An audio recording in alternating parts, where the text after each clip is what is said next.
ನನ್ನ ಮುಖ ತೋರಿಸೋಣ ಅಂತ ಹೇಳಿ ಬಂದಿದ್ದೀನಿ. ಮತ್ತೆ ಸುರ್ರ್ ಅಂತ ಮತ್ತೆ ಎಕ್ತೈತೆ ನಾಲ್ಕು ಈಚೆಗಡೆ ಹೋಗ್ಬಿಟ್ಟು ಒಂದು ಪ್ರ್ಯಾಂಕ್ ವಿಡಿಯೋ ಮಂಡ ಮಲವರು ಕೊಂಡೆ ಇಷ್ಟಪ್ಪ ಕಾಣಿಸ್ತೈತೆ. ರಿಟರ್ನ್ ಗಿಫ್ಟ್ ಕೂಡ ಬಂದಿದೆ. ಸೊ ಏನಾಗಿ ಗಿಫ್ಟ್ ಅಂತ ಹೇಳಿ ನೋಡೋಣ. ನನ್ನ ಕನಸಲ್ಲಿ ಇವತ್ತು ರಾಕೆಟ್ ಬಂದಿದ್ದು. ರಾಕೆಟ್ ಅದೇನು ಗೊತ್ತಾ, ಒಂದು ರಾಕೆಟ್ ಹೋಗ್ತಾ ಇತ್ತಪ್ಪ. ರಿಟರ್ನ್ ಗಿಫ್ಟು ಏನೇನೆಲ್ಲ ಬರ್ಬೋದು ನಮಗೆ ಗೊತ್ತಿರ.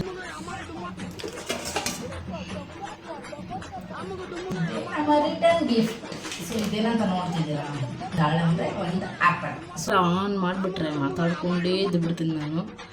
ಹಿಂಗಿಟ್ರು ಈ ಸೈಡ್ಲ ಗಾಡಿ ಬಿಟ್ಕೊಂಡು ಇದ್ದೇ ಮಾಡ್ತವ್ರೆ. ಜಗಳ ಆಡಿದ್ದೀನಿ ಸ್ವಲ್ಪ. ಏನಾದ್ರು ಮಾತಾಡೋಣ, ಕೇರ್ ಮಾಡೋಣ, ಏನು ಕೇಳ್ಕೊಬೇಡ. ಹೋಗ್ಬೇಕಾದ್ರೆ ತುಂಬ ಚೆನ್ನಾಗಿ ಹೋಗಿದೆ, ಬರಬೇಕಾದ್ರೆ ಹಿಂಗಾಗಿ ಹೋಗಿದ್ದೀನಿ.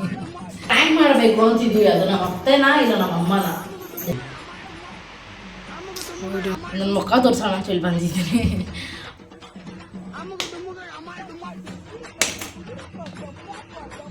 ಒಂದು ಕೈಲಿ ಫೋನು, ಒಂದು ಕೈಲಿ ಮನೆ ಕೀ ಇಟ್ಕೊಂಡು ಹಾಕಕ್ಕೆ ಹೋದೆ. ಬಟ್ಲುಗಳು, ತಟ್ಟೆಗಳು, ಆಮೇಲೆ ನಿದ್ದೆ ತಗ ಬಾಯಿಲಿ ಹೇಳ್ತೀನಿ.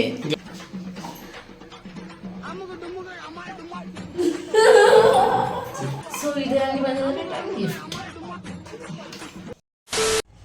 ಹಾಯ್ ಹಲೋ ನಮಸ್ಕಾರ ಎಲ್ರಿಗೂ, welcome to our channel. So ಇವತ್ತಿನ ವ್ಲಾಗ್ ಏನಂತಂದರೆ, ನನ್ನ ಮುಖ ತೋರಿಸೋಣ ಅಂತ ಹೇಳಿ ಬಂದಿದ್ದೀನಿ. ಮುಖ ಎಷ್ಟು ಕೆಟ್ಟದಾಗಿದೆ ಅಂದರೆ ಅಷ್ಟು ಕೆಟ್ಟದಾಗಿದೆ. ಒಂಥರ ಎಷ್ಟು ಸೆಕೆ, ಎಷ್ಟು ಹಬೆ ಅಲ್ವಾ. ಈಗಲೇ ಇಷ್ಟು ಏಪ್ರಿಲ್ ಸ್ಟಾರ್ಟಿಂಗೇನೇನು, ಏಪ್ರಿಲ್ ಎಂಡ್ ಬರ್ತಾ ಮೇ ಸ್ಟಾರ್ಟ್ ಆಗಿಬಿಟ್ರೆ ಇನ್ನೂ ಜಾಸ್ತಿ ಆಗಿಬಿಡುತ್ತೆ. ನಾನು ಮುಖದಲ್ಲೆಲ್ಲ ಹಂಗೆ ಮೇಕಪ್ ಕಾಣಿಸಿದೆ ಅಂತ ಅನಿಸುತ್ತೆ. ಅಂದರೆ ಕಣ್ಣು ಕಾಜಲ್ ಹಚ್ಚಿದ್ದೀನಿ ಮತ್ತು ಹೂವು ಮುಡ್ಕೊಂಡು, ಬಟ್ ಡಿಫ್ರೆನ್ಸ್ ಗೊತ್ತಾಗುತ್ತೆ ಅಂತ ಅನಿಸುತ್ತೆ. ಸೊ ಒಂದು ಫಂಕ್ಷನ್ ಇತ್ತು. ಫಂಕ್ಷನ್ ಅಂತಂದರೆ ಒಂದು ಸೀಮಂತ ಇತ್ತು, ಹಾಗಾಗಿ ಹೋಗ್ಬಿಟ್ಟು ಬಂದೆ.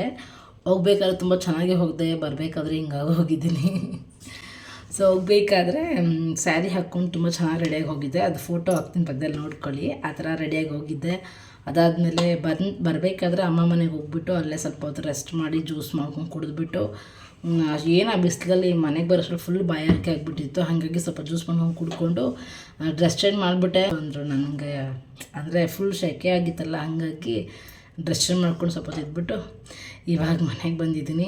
ಸೊ ನೆನ್ನೆದೊಂದು ವೀಡಿಯೋ ಇದೆ, ಮೊನ್ನೆ ನಿಮ್ಗೆ ಹೇಳಿದ್ದೀನಿ ಅನಿಸುತ್ತೆ ಅದೇ ವ್ಲಾಗಲ್ಲಿ. ನಾನು ನಾನು ವ್ಲಾಗ್ ಸ್ಟಾರ್ಟ್ ಮಾಡಿದ್ದೆ ಬೇರೆ ಥರ, ಬಟ್ ನಾನು ವ್ಲಾಗ್ನ ಈ ಥರ ಮಾಡಿದೆ ಅಂತ ಹೇಳ್ಬಿಟ್ಟು. ಸೊ ಆ ವ್ಲಾಗ್ನ ಹಾಕಿಲ್ಲ, ಹಂಗಾಗಿ ಅದು ತುಂಬ ಚೆನ್ನಾಗಿದೆ. ಇದೇ ವ್ಲಾಗಲ್ಲಿ ಆ್ಯಡ್ ಮಾಡ್ತೀನಿ, ಆ ವ್ಲಾಗ್ನ ನೋಡಿ. ಇವತ್ತಿನ ವೀಡಿಯೋ ಸ್ವಲ್ಪ ಆದರೂ ಇಷ್ಟ ಆದರೆ ಚಾನಲ್ ಸಬ್ಸ್ಕ್ರೈಬ್ ಮಾಡ್ಕೊಳ್ಳಿ. ಹಾಗೆ ಇವತ್ತಿನ ವೀಡಿಯೋಗೆ ಒಂದು ಲೈಕ್ ಕೊಡಿ. ಇವತ್ತೇನು ವೀಡಿಯೋ ಅಂತಂದರೆ, ಹಂಗೆ ಒಂದು ರ್ಯಾಂಡಮಾಗಿ ಈವ್ನಿಂಗ್ ವ್ಲಾಗ್ ಶೂಟ್ ಮಾಡೋಣ ಅಂತ ಅಂದ್ಕೊಂಡಿದ್ದೀನಿ. ಮತ್ತು ಒಂದು ರಿಟರ್ನ್ ಗಿಫ್ಟ್ ಕೂಡ ಬಂದಿದೆ. ಸೊ ಏನಾಗಿ ಗಿಫ್ಟು ಅಂತ ಹೇಳಿ ನೋಡೋಣ. ಅದೇ ಸೀಮಂತಕ್ಕೆ ಹೋದಾಗ ರಿಟರ್ನ್ ಗಿಫ್ಟ್ ಕೊಟ್ರಲ್ವಾ, ಅದು ಓಪನ್ ಮಾಡಿ ನೋಡೋಣ ಏನಿದೆ ಅಂತ ಅಂದಿದ್ದೀನಿ. ಇದು ನಿಮಗೆ ತೋರಿಸ್ತೀನಿ ಏನಿದೆ ಅಂತ. ರಿಟರ್ನ್ ಗಿಫ್ಟು ಏನೇನೆಲ್ಲ ಬರ್ಬೋದು ನಮಗೆ ಗೊತ್ತಿರುತ್ತೆ ನಿಮಗೆ. ಸೊ ರಿಟರ್ನ್ ಗಿಫ್ಟ್ ಏನಂತ ನೋಡೋಣ. ಅದಾದಮೇಲೆ ಅದಕ್ಕಿಂತ ಮುಂಚೆ ಸ್ವಲ್ಪ ಫ್ರೆಶ್ ಅಪ್ ಆಗಿ ಬರಬೇಕು, ಮುಖ ತೊಳ್ಕೊಂಬರ್ಬೇಕು. ಕೈಯೆಲ್ಲ ಒಂಥರ ಬಂಕ ಜ್ಯೂಸ್ ಮಾಡಿದೆ ಅದಕ್ಕಾಗಿ. ಸೊ ಸ್ವಲ್ಪ ಹಂಗೆ ಮುಖ ತೊಳ್ಕೊಂಡು ಸ್ವಲ್ಪ ಫ್ರೆಶ್ ಆಗಿ ಬರೋಣ. ಮಾತಾಡ್ತಿದ್ರೆ ಕ್ಯಾಮ್ರಾ ಆನ್ ಮಾಡಿಬಿಟ್ರೆ ಮಾತಾಡ್ಕೊಂಡೇ ಇದ್ಬಿಡ್ತೀನಿ ನಾನು. ಸೊ ಹೋಗಿ ಮುಖ ತೊಳ್ಕೊಂಡು ಬರೋಣ. ಇನ್ನೊಂದು ಹೇಳೋದು ಮರೆತೆ, ಹಂಗೆ ನೆನಪಾಯಿತು, ಹಂಗೆ ರಿಟರ್ನ್ ಬಂದೆ. ಏನು ನಾನು ಮುಂದೆ ಇವಾಗ ವೀಡಿಯೋನ ಹಾಕ್ತೀನಿ. ಆ ವಿಡಿಯೋ ಏನಂತಂದರೆ ಒಂದು ಪ್ರ್ಯಾಂಕ್ ವಿಡಿಯೋ ಅಂತ ಅನ್ನೋಕ್ಕಿಂತ ಹೆಚ್ಚಾಗಿ ನಾನೊಂದು ಎಕ್ಸ್ಪ್ರೆಷನ್ಸು ಸಡನ್ನಾಗಿ ಬಂದ ತಕ್ಷಣ ಅವ್ರ ರಿಯಾಕ್ಷನ್ ನೋಡೋಣ ಅಂತ ಹೇಳ್ಬಿಟ್ಟು ಅದನ್ನು ಸುಮ್ಮನೆ ಕ್ಯಾಮ್ರಾ ಇಟ್ಟಿದ್ದೆ. ಮೊದಲೇ ಹೋಗಿ ನೋಡ್ಬಿಟ್ಟು ಆಮೇಲೆ ಬಂದುಬಿಟ್ಟೆ. ಅವರು ನೋಡ್ರಿ ನೀವು ಚೆನ್ನಾಗಿದೆ ವಿಡಿಯೋ.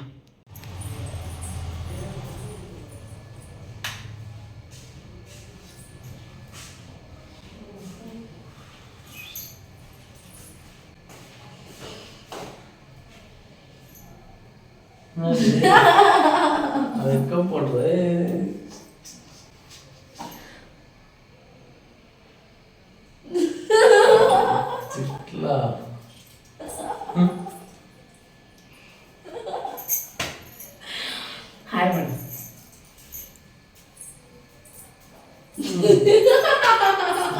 ನೋಡೇ ಕ್ಯಾಮ್ರಾ ಹಾಕಿದ್ದೀನಿ ನಾನು.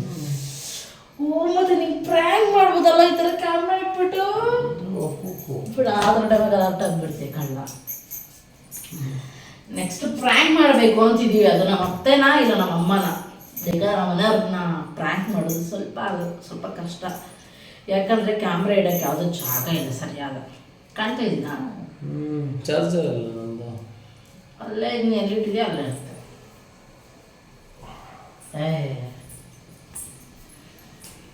ಏನು ಗೊತ್ತಾ, ನೈಟು ಇವರು ಅಂದರೆ ಕಿತ್ತಾಡ್ಬಿಟ್ಟು, ನಾನು ಸ್ವಲ್ಪ ಜಗಳ ಆಡಿರೋದು ಏನೋ ಅಂದರೆ ಸ್ವಲ್ಪ ಹಂಗೆ ಸುಮ್ಮನೆ ಪರ್ಸ್ನಲ್ಲು, ಸುಮ್ಮನೆ ಕಿತ್ತಾಡ್ಬಿಟ್ಟು ಇವ್ರು ಮಲ್ಕೊಂಡು ನಿದ್ದೆ ಮಾಡಿಬಿಟ್ಟವ್ರೆ. ನಿದ್ದೆ ಮಾಡವ್ರೆ ಅಂದ್ಬಿಟ್ಟು ನಾನೇನು ಮಾಡಿದೆ, ಸರಿ ಅಂತ ಹೋಗ್ಬಿಟ್ಟು ಹತ್ರ ಹೋದ್ರೆ ನಿದ್ದೆ ತಗ ಬೈಲಿ ಹೇಳ್ತೀನಿ, ಬೈಲಿ ಪುಸ್ ಪುಸ್ ಅಂತ ಸೌಂಡ್ ಬರ್ತಿದ್ದೆ. ಏನಪ್ಪ ಅಂತ ನೋಡ್ಬಿಟ್ಟು ಬಾಯಿ ಹಿಂಗೆ ಇಟ್ಕೊಂಡಿದ್ದೀನಿ, ಹಿಂಗೆ ಅದ್ಮಿ ಅಂದ್ರೂ ಹಿಂಗಿಟ್ರು ಈ ಸೈಡ್ಲ ಗಾಡಿ ಬಿಟ್ಕೊಂಡು ನಿದ್ದೆ ಮಾಡ್ತವ್ರೆ. ಜಗಳ ಆಡಿದ್ದೀನಿ, ಸ್ವಲ್ಪ ಏನಾದರೂ ಮಾತಾಡೋಣ, ಕೇರ್ ಮಾಡೋಣ, ಏನು ಕೇಳ್ಕೊಬೇಡ. ನನ್ನ ಕನಸಲ್ಲಿ ಇವತ್ತು ರಾಕೆಟ್ ಬಂದಿತ್ತು. ರಾಕೆಟ್ ಅದೇನು ಗೊತ್ತಾ, ಒಂದು ರಾಕೆಟ್ ಹೋಗ್ತಾ ಇತ್ತಪ್ಪ, ಆ ರಾಕೆಟ್ ಒಂದು ರಾಕೆಟ್ ಬಂದು ಒಳಗೆ ಸೇರ್ಕೊಂಡಿದ್ದೆ. ರಾಕೆಟ್ ಒಳಗಡೆ ಇನ್ನೊಂದು ಮಂದಿ ಆ ರಾಕೆಟ್ ಒಳಗೆ ಸೇರ್ಕೊಂತೈತೆ. ಹಂಗೆ ಸೇರ್ಕೊಂಡು ಏನಾದ್ರು ಕೆಳಗಡೆ ಬಿದ್ದೈತೆ ಮನೆಯೊಳಗೆ ಬಿದ್ದುಬಿಟ್ಟೈತೆ. ಆಮೇಲೆ ಮತ್ತೆ ಸುರ್ರ ಅಂತ ಮತ್ತೆ ಎಕ್ತೈತೆ ಮ್ಯಾಲ್ಕ ಈಚೆಗಡೆ ಹೋಗ್ಬಿಟ್ಟು. ಆ ಥರ ಒಂದು ಕನಸು. ಇವ್ರು ಇದೇ ಮಾಡಬೇಕಾದ್ರೆ ವೀಡಿಯೋ ಮಾಡ್ಕೊಂಡಿದ್ದೆ ಮೊನ್ನೆ ಒಂದು. ಇನ್ನು ಯಾವ ಥರ ವೀಡಿಯೋ ಮಾಡ್ತೀನಿ ತೋರಿಸ್ತೀನಿ. ಲೈವ್ ಬರ್ತೀನಿ ಯೂಟ್ಯೂಬಲ್ಲಿ ನೋಡ್ಕೊ. ಪರವಾಗಿಲ್ಲ. ಇವಾಗ ಸ್ವಲ್ಪ ಮುಖ ತೊಳ್ಕೊಂಡು ಬಟ್ಟೆ ಇಟ್ಕೊಂಡಿದ್ದಕ್ಕೆ ಒಂಥರ ಸ್ವಲ್ಪ ರಿಫ್ರೆಶ್ ಅಂತ ಅನಿಸ್ತಿದೆ. ಸೊ ಮುಖ ತೊಳೆದ್ರೇ ಸಾಕು, ಕೋಲ್ಡಾಗಿರೋ ಫ್ರೆಶ್ ವಾಟರ್ ಮುಖದ ಮೇಲೆ ಬಿದ್ರೇ ರಿಲ್ಯಾಕ್ಸ್ ಅಂತ ಅನಿಸುತ್ತೆ. ಸೊ ಇವಾಗ ನಮ್ಮ ರೆಡಿ ಆಗಿದ್ದೀವಿ ನಾವು. ಇವಾಗ ರಿಟರ್ನ್ ಗಿಫ್ಟು ಏನು ಬಂದಿದೆ ಅಂತ ತೋರಿಸ್ತೀನಿ. ನೀವು ಎಕ್ಸ್ಪೆಕ್ಟ್ ಮಾಡೋದರ ಇದೆಯಾ ಇಲ್ಲ ಏನು ಎತ್ತ ಕತೆ ನೋಡೋಣ. ಇಲ್ಲಿ ಕುತ್ಕೊಂಡು ಓಪನ್ ಮಾಡೋಣ ಅಂತ, ಬಿಕಾಸ್ ನಿಮ್ಗೆ ಕ್ಲಿಯರಾಗಿ ಕಾಣಿಸ್ಬೇಕಲ್ವ. ಇದು ಸುಮ್ಮನೆ ಏನಿಲ್ಲ, ಎಲ್ಲರ ಮನೆಯಲ್ಲೂ ಏನಿರುತ್ತೋ ಅದೇ ಥರನೇ ಸೇಮ್ ಇದೆ. ಸೊ ಇದೇ ನಮ್ಮ ರಿಟರ್ನ್ ಗಿಫ್ಟ್. ಸೊ ಇದೇನಂತ ನೋಡ್ತಿದ್ದೀರಾ, ಜೊತೆಗೆ ಇನ್ನೂ ಇದೆ, ವೆಯ್ಟ್. ಬಾಳೆಹಣ್ಣು, ಅಡಿಕೆಲೆ ಬಾಳೆಹಣ್ಣು ಕೊಡ್ತಾರೆ. ಅಡಿಕೆಲೆ ಬಾಳೆಹಣ್ಣು ಕೊಡ್ತಾರಲ್ವ, ಅರ್ಶಿನ ಕುಂಕುಮ, ಅಡಿಕೆಲೆ ಬಾಳೆಹಣ್ಣು. ಸೊ ಅದು ಒಂದು ಸ್ವಲ್ಪ ಫ್ರೂಟ್ಸ್ ಬಂದಿದೆ. So 2 ದಾಳಂಬ್ರೆ, 1 apple. ಸೊ ಇದು ನಮಗೆ ಬಂದಿರೋ ರಿಟರ್ನ್ ಗಿಫ್ಟ್. ಸೊ ನಾನು ಅದಿತಿ ಪ್ರಭುದೇವ ಅವ್ರ ವೀಡಿಯೋಸ್ ನೋಡಿದ್ದೀನಿ. ಅವ್ರು ಮಾಡುವಂತಹ ರಿಟರ್ನ್ ಗಿಫ್ಟ್ ನನಗೆ ತುಂಬ ಇಷ್ಟ ಆಗುತ್ತೆ ಆ ವ್ಲಾಗ್ಸಲ್ಲಿ.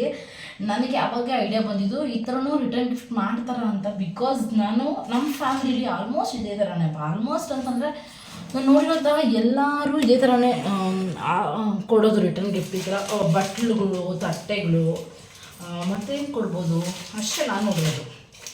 ಸೊ ಇದು ಬಂದಿರೋಂತಹ ರಿಟರ್ನ್ ಗಿಫ್ಟು ಚೆನ್ನಾಗಿದೆ ನೋಡಿ. ಈ ಥರ ಬಟ್ಲು, ಪ್ಲೇಟ್ಸು ಕೊಡ್ತಾರೆ, ಡಿಸೈನ್ ಆಗಿ ಪ್ಲೇಟ್ಸ್ ಕೊಡ್ತಾರೆ, ಆ ಥರನೂ ಕೊಡ್ತಾರೆ. ನಿಮಗೆ ಯಾವ ಥರ ಗಿಫ್ಟ್ ರಿಟರ್ನ್ ಗಿಫ್ಟ್ ಬಂದಿದೆ ಅಂತೇಳಿ ಕಮೆಂಟ್ ಮಾಡಿಬಿಡಿ. ಸೀಮಂತ ಅಂತಲೇ ಅಲ್ಲ, ಮದುವೆಗಳಲ್ಲೂ ಸೇಮ್ ಇದೇ ಥರನೇ. ಅದಾದಮೇಲೆ ಎಂಗೇಜ್ಮೆಂಟ್ಗಳಿರ್ಬೇಕಾದ್ರೆ ಮತ್ತು ಮಕ್ಕಳಿಗೆ ದ್ಯಾವ್ರು ಮಾಡ್ತಾರಲ್ವ, ಮರಿ ಎಲ್ಲ ಹೊಡೆದು ಕಿವಿ ಚುಚ್ಚಿ, ಆ ಥರಗಳು ಅಷ್ಟೇ. ಆ ಥರಗಳು ಸೇಮ್ ಇದೇ ಥರನೇ ಮಾಡ್ತಾರೆ. ಸೊ ಅಮ್ಮಗೊಂದು ನನಗೊಂದು ಬಂದಿದ್ದು. ನಮ್ಮಮ್ಮ 2 ನನ್ನ ಕವರಲ್ಲೇ ಇಟ್ಬಿಟ್ಟು, ನಮ್ಮಮ್ಮ ಏನು ತೊಗೊಂಡಿಲ್ಲ, ಇಲ್ಲ ನನಗೆ ಕೊಟ್ಟು ಕಳಿಸ್ಬಿಟ್ಟು ಎತ್ಕೊಂಡು ಹೋಗೋ ಅಂದ್ಬಿಟ್ಟು. ಸೊ ಇದೇ ಹಂಗೆ ಬಂದಿದೆ ರಿಟರ್ನ್ ಗಿಫ್ಟ್. ಹೇಳಿದ್ನಲ್ವ, ಆಲ್ಮೋಸ್ಟ್ ಇದೇ ಥರನೇ ನಮ್ಮ ಕಡೆ ರಿಟರ್ನ್ ಗಿಫ್ಟ್ ಕೊಡೋದು. ಸೊ ನಿಮ್ಗೆ ಯಾವ ಥರ ರಿಟರ್ನ್ ಗಿಫ್ಟ್ ಕೊಡುತ್ತೆ ಅಂತ ಹೇಳ್ಬಿಟ್ಟು ಕಮೆಂಟ್ ಮಾಡಿ. ತಲೆ ಸ್ನಾನ ಮಾಡಿದ್ದಕ್ಕೆ ಈ ಸೆಕೆಗೆ ಅದಕ್ಕೆ ತುಂಬ ಒಂಥರ ಹಿಂಸೆ ಆಗ್ತಿತ್ತು. ಹಾಗಾಗಿ ತಲೆ ಗಂಟು ಹಾಕ್ಕೊಂಡಿದ್ದೆ. ಮತ್ತು ತಲೆನೋವು ಕೂಡ ಬಂದುಬಿಡುತ್ತೆ ಹಾಗೆ ನನಗೆ. ತಲೆ ಅಂದರೆ ಫುಲ್ಲು ಡ್ರೈ ಆಗೇ ಇದ್ದರೆ ಅಂತಂದ್ಬಿಟ್ಟು ಸ್ವಲ್ಪ ಆಯಿಲ್ ಹಾಕ್ಕೊಳ್ಳೋಣ ಅಂತ ಹೇಳ್ಬಿಟ್ಟು ತಲೆ ಕ್ಲೀನಾಗಿ ಬಿಚ್ಚಿಬಿಟ್ಟು ಚೆನ್ನಾಗಿ ಒದ್ರಿಬಿಟ್ಟು ಏನು 20 ಕ್ಲಿಪ್ಪು ಅಲ್ಲೊಂದು ಇಲ್ಲೊಂದು ಚುಚ್ಚಿ ಇಕ್ಕಿದ್ದೆ. ಎಲ್ಲನೂ ಹೋದಾಗಲೇ ಈ ಥರ ಜಾಸ್ತಿ ಕ್ಲಿಪ್ಗಳು ಹಾಕೋದು. ಮನೇಲೆಲ್ಲ ಇದ್ದರೆ ಸುಮ್ಮನೆ ರಿಬ್ಬನ್ ಹಾಕ್ಬಿಟ್ಟು ಬಿಟ್ಬಿಡ್ತೀನಿ ಅಷ್ಟೇ. ಅಂದರೆ ಕಂಫರ್ಟಬಲ್ ಆಗಿರೋಲ್ಲ ಅನ್ನೋ ಕಾರಣಕ್ಕೆ ಚೆನ್ನಾಗಿ ಕಿರಿಯಣ ಅನಿಸ್ತಿತ್ತು. ಸೆಕೆ ಎಲ್ಲ ಉಕ್ಕಿ ತಲೆಯಲ್ಲಿ ಹಿಂಸೆ ಆಗ್ತಿತ್ತು.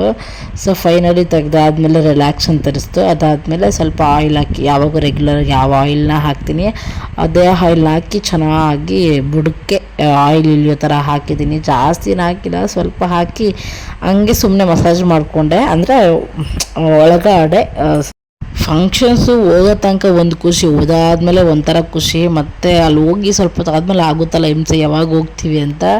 ಅದು ಎಲ್ರಿಗೂ ಎಕ್ಸ್ಪೀರಿಯೆನ್ಸ್ ಆಗಿರುತ್ತೆ. ಯಾವಾಗ ಹೋಗ್ತೀವೋ ಮನೆಗೆ, ಯಾವಾಗ ರೆಸ್ಟ್ ಮಾಡ್ತೀವೋ ಅಂತ ಅನ್ನಿಸ್ತಾ ಇರುತ್ತೆ.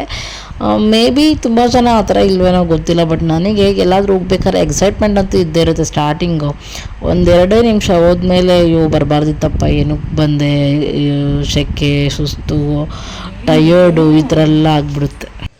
ಚುಚ್ಕೊಂಡ್ಬಿಟ್ಟಿದೆ, ಇದು ಕಾಣ್ತಿಲ್ಲ ಅಂತ ಗೊತ್ತಿಲ್ಲ. ನಮ್ಮ ಅಕ್ಕಗೆ ಒಬ್ಬರಿಗೆ ಸೀರೆಗೆ ಪಿನ್ ಮಾಡೋಕ್ಕೆ ಹೋದೆ, ಒಂದು ಕೈಲಿ ಫೋನು ಒಂದು ಕೈಲಿ ಮನೆ ಕೀ ಇಟ್ಕೊಂಡು ಹಾಕಕ್ಕೆ ಹೋದೆ, ಪಿನ್ ಹೊಳಕ್ಕೋಗ್ಬಿಡ್ತು, ಕಾಣಲ್ಲ ಅನಿಸುತ್ತೆ. ಸಂಜೆ ಅಡುಗೆ ಮಾಡಬೇಕಾದ್ರೂ ಕೂಡ ಮತ್ತು ಮಧ್ಯಾಹ್ನ ಆಯಿಲ್ ಹಚ್ಬೇಕಾದ್ರೂ ಕೂಡ ಕೈ ಸ್ವಲ್ಪ ನೋವ್ತಾನೆ ಇತ್ತು. ಅಂದರೆ ಪಿನ್ನು, ಬಟ್ಟೆ ಪಿನ್ ತುಂಬ ಒಳಕ್ಕೆ ಹೋಗ್ಬಿಟ್ಟಿತ್ತು, ಅದಕ್ಕೆ ಸ್ವಲ್ಪ ಲೈಟಾಗಿ ಪೇನ್ ಆಗ್ತಾನೆ ಇತ್ತು. ಒಂದು 10 ನಿಮಿಷ ಮಡಚ್ಬಿಟ್ಟು ಹಾಕ್ಕೊತೀನಿ ಗಂಟು, ಆಮೇಲೆ ಬಾಚ್ಕೊಬೇಕು. ಯಾಕಂದರೆ ಅಡುಗೆ ಮನೇಲಿ ಒಂದು ಸ್ವಲ್ಪ ಕೆಲಸ ಇದೆ, ಹಾಗಾಗಿ ಒಂದೆರಡು ನಿಮಿಷ ಚೆನ್ನಾಗಿ ಊರಲಿ. ಅಂದರೆ ಎಣ್ಣೆ ಹಾಕಿದ ತಕ್ಷಣ ತಲೆ ಬಾಚ್ಕೊಂಡ್ರೆ ಅಷ್ಟೊಂದು ಚೆನ್ನಾಗಿರಲ್ಲ ಅಂತ ನನ್ನ ಅನಿಸಿಕೆ. ಹೆಂಗೆ ಕಾಣ್ತಿದ್ದೀನಿ ಮಂಡ ಮಲವರು ಕೊಂಡೆ ಇಷ್ಟು ದಪ್ಪ ಕಾಣಿಸ್ತಾ ಇದೆ. It's okay. ಬೆಳಗ್ಗೆ 10 ಗಂಟೆಗೆ ಫಂಕ್ಷನ್ ಅಂತಂದರು, 10 ಗಂಟೆಗೆ ಹೋಗ್ಬೇಕಲ್ಲ ಅಂದ್ಬಿಟ್ಟು ಬೆಳಗ್ಗೆನೇ ಬೇಗ ಎಲ್ಲ ಕೆಲಸ ಮಾಡಿ ಪಾತ್ರೆಗಳೆಲ್ಲ ಹಿಂಗೆ ಹಾರಾಕ್ಬಿಟ್ಟು ಹೋಗಿದ್ದೆ. ಹಾಗಾಗಿ ಸಂಜೆ ಬಂದು ಸ್ವಲ್ಪ ರಿಫ್ರೆಶ್ ಆಗಿ ಏನೇನು ವೀಡಿಯೋ ಮಾಡಬೇಕಿತ್ತು ಅದೆಲ್ಲ ಮಾಡಿ ಮುಗಿಸಿ ಆದಮೇಲೆ ರಿಲ್ಯಾಕ್ಸ್ ಆದಮೇಲೆ ಬಂದು ಪಾತ್ರೆಗಳನ್ನೆಲ್ಲ ಜೋಡಿಸಿಡ್ತಾಯಿದ್ದೆ. ಎಷ್ಟೇ ನಾವು ಬೇಗ ಹೋಗಬೇಕು, ಎಷ್ಟೇ ನಾವು ಫಾಸ್ಟಾಗಿ ಕೆಲಸ ಮಾಡ್ಕೋಬೇಕು, ಇಲ್ಲ ಫಂಕ್ಷನ್ಸ್ನ ಅಟೆಂಡ್ ಮಾಡಬೇಕು ಅಂತ ಅಂದ್ಕೊಂಡ್ರು ಕೂಡ ಈ ಥರ ಲೇಟ್ ಆಗಿಬಿಡುತ್ತೆ. ಎಲ್ಲರ ಮನೆಯಲ್ಲೂ ಹಂಗೇನೆ. ಸೊ ಏನು ಹೊಸ್ದಾಗೆಲ್ಲ ಏನಿಲ್ಲ, 9 ಗಂಟೆ ಫಂಕ್ಷನ್ಗೆ ಅಂದ್ಕೊಂಡು ನಾವು 12 ಗಂಟೆಗೆ ಅಲ್ಲಿ ಹೋಗಿದ್ವಿ. ಫೈನಲಿ ಎಲ್ಲ ಚೆನ್ನಾಗಾಯಿತು, ಹಾಗೆ ಚೆನ್ನಾಗಿ ಮುಗಿಸ್ಕೊಬಂದ್ವಿ. ಈವ್ನಿಂಗ್ ಊಟಕ್ಕೆ ಅಡುಗೆ ಮಾಡಬೇಕು ಅಂತ ನೋಡ್ತಾ ಇದ್ದೆ. ನುಗ್ಗೆಕಾಯಿ ತೊಗೊಬಂದಿದ್ರು ನಮ್ಮ ಮನೆಯವ್ರ ಮೊನ್ನೆ, ಹಾಗಾಗಿ ನುಗ್ಗೆಕಾಯಿ ಸಾಂಬಾರು ಮಾಡೋಣ ಅಂದ್ಕೊಂಡೆ. ನಮ್ಮ ಮನೆಯವರು ಸ್ವಲ್ಪ ಪಲ್ಯನೋ ಗೊಜ್ಜು ಆ ಥರ ಮಾಡು ಅಂತ ಹೇಳಿದ್ರು. ಹಾಗಾಗಿ ಸರಿ ಆಯಿತು, ಸ್ವಲ್ಪ ಸಾಂಬಾರ್ಗೆ ಹಾಕಿ ಮಿಕ್ಕಿದ್ದೆಲ್ಲ ಫ್ರೈ ಮಾಡಿಬಿಡೋಣ. ಅದು ನೈಟ್ಗೆ ಬೆಳಗ್ಗೆಗೂ ಆಗುತ್ತೆ, ಇದ್ದರೆ ಏನು ನಮಗೆ ಸ್ವಲ್ಪ ಸಾಕಾಗುತ್ತಲ್ಲ, ಹಾಗಾಗಿ ಮಾಡಿಟ್ಬಿಡೋಣ. ಸಾಂಬಾರಿಗೆ ಬೇಡ, ಸ್ವಲ್ಪ ಸಪ್ರೇಟಾಗಿ ಮಾಡೋಣ ಅಂದ್ಬಿಟ್ಟು ಈ ಕಡೆ ಸ್ವಲ್ಪ ಬೇಳೆ, ಆಲೂಗಡ್ಡೆ, ಟೊಮೆಟೊ, ಈರುಳ್ಳಿ, ಬೆಳ್ಳುಳ್ಳಿ ಇಷ್ಟು ಕೂಡ ಕ್ಲೀನಾಗಿ ತೊಳ್ಕೊಂಡು ಕಟ್ ಮಾಡಿ ಸ್ವಲ್ಪ ಅರಶಿನ, ಉಪ್ಪು, ನೀರು ಹಾಕಿ ಈ ಕಡೆಗೆ ಒಂದು 3 ವಿಸಿಲ್ ಇಟ್ಟೆ. ಚೆನ್ನಾಗಿ ಸ್ಮ್ಯಾಶ್ ಮಾಡ್ಕೊಂಡು ಆದಮೇಲೆ ನುಗ್ಗೆಕಾಯಿನ ಹಾಕ್ಬಿಟ್ಟು ಸಾಂಬಾರು ಪುಡಿ ಹಾಕಿ ಒಗ್ಗರಣೆ ಕೊಟ್ಟಿದ್ದೆ. ಅದೆಲ್ಲ ವೀಡಿಯೋ ಮಾಡ್ಕೊಳಕ್ಕೆ ಹೋಗಲಿಲ್ಲ, ಬಟ್ ಇಷ್ಟು ಪ್ರೊಸೆಸಿಂಗ್ ಈ ಥರ ಮಾಡಿದೆ ಅಂತ ಹೇಳಿದ್ದೀನಿ.